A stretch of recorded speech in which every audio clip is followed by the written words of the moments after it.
Good morning. Thanks. Thanks for being here, and thanks for including me. Thanks to Gabriella for really witty, articulate talk. It was timely too, right? Because Anonymous has been in the news. Indeed, last night it led me back to a journalistic resource that I hadn't read in years. That blog of blogs, Wonkette. Remember that one? For in my background research to this response, I had come across an especially telling headline. America is stuck with all these Guy Fawkes masks, we guess. This was a Halloween post by Ken Lane.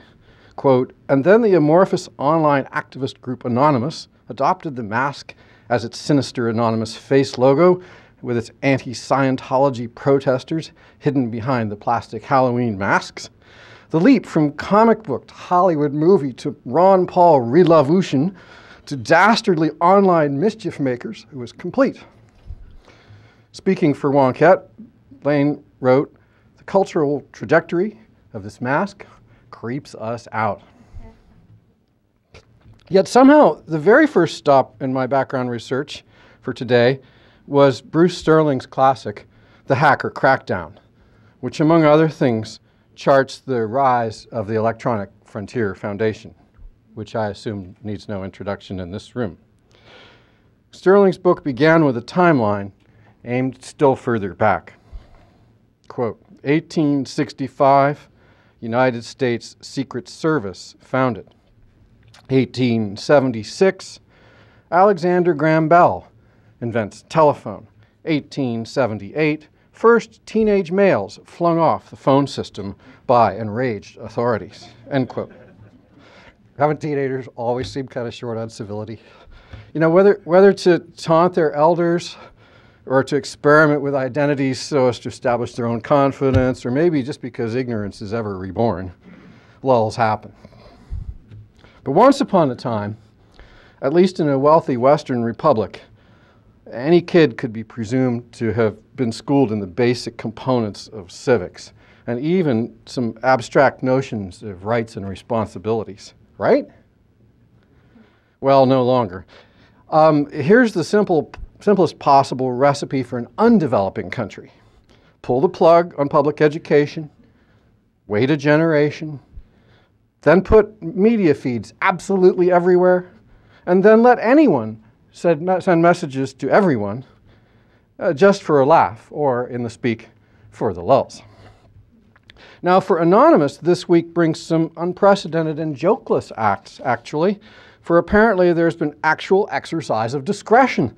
Someone has admitted that to out members of Mexican drug cartels might just cause actual people to receive real bullets with no undo key, not virtual. But just what organization, if any, is saying this? Cannot anyone say they are part of Anonymous? Can you have a true community without membership agreements, or without shared history, or goals, or values, or something? Without any enforcement of anything whatsoever? Is there any kind of republic where you can have dissent without citizenship, or citizenship without identity? On the other hand, is there any kind of republic that can survive with ubiquitous surveillance, face recognition even, attention metrics, spyware on your hard disk, your personal data as visible as your person? No wonder protesters wear masks. Somebody out there wants to archive absolutely everything as if that were possible and put it all in the cloud.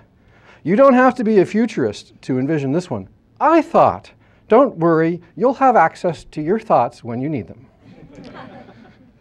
You don't have to be a civil libertarian to understand the importance, then, of keeping information locally situated. Ah, if only all this escalating dystopia were just more Big Brother, something vaguely Soviet.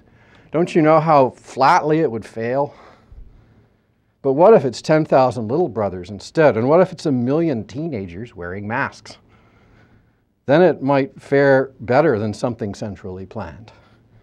Because it had no plan, and because they didn't even know what Guy Fawkes stood for. So as Gabriella seemed to be asking, maybe the one question in the response here is there such a thing as an ethical hacker, ever? I must claim my own ignorance of political science. Naturally, normally I would ask, help, is there a political scientist in the house? Except I think around this room, maybe there's a whole room full of them. Gosh, it must be an interesting time to be a political scientist.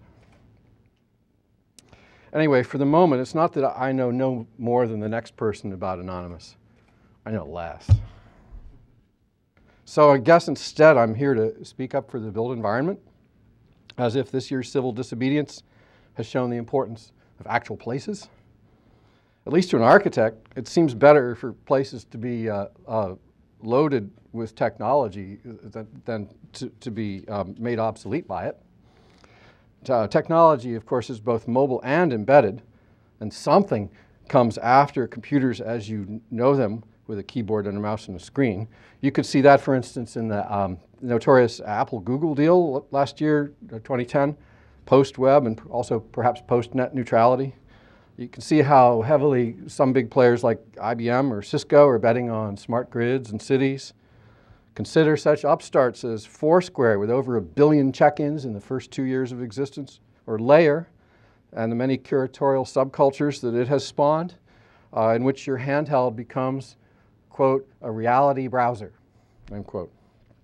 So anyway, take your imagination to street level and think about what's going on there. Look at the rise of locative media, what some people call way showing.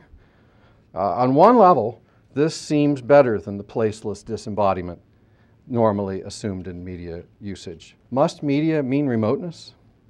But alas, so far, way showing mostly seems like a spatialized version of advertising.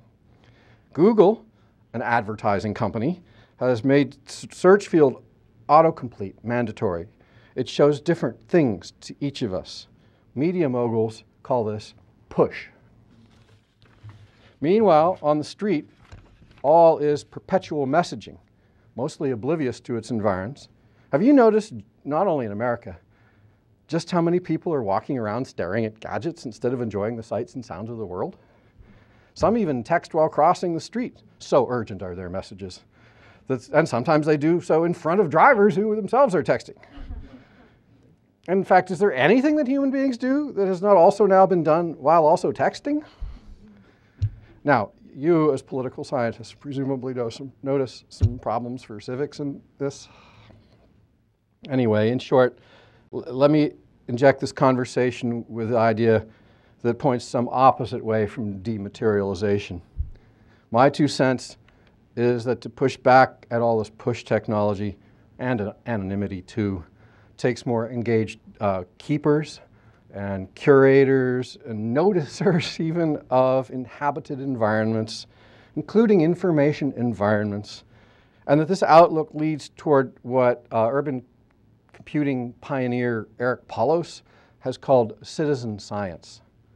The next stage of technology is not just mobile, but also situated, not just reading the built world, but also writing the built world, taking part in big data.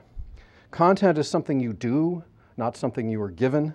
Writing is not just tagging how you too exist, but also valuing others' accumulations of contributions to shared space.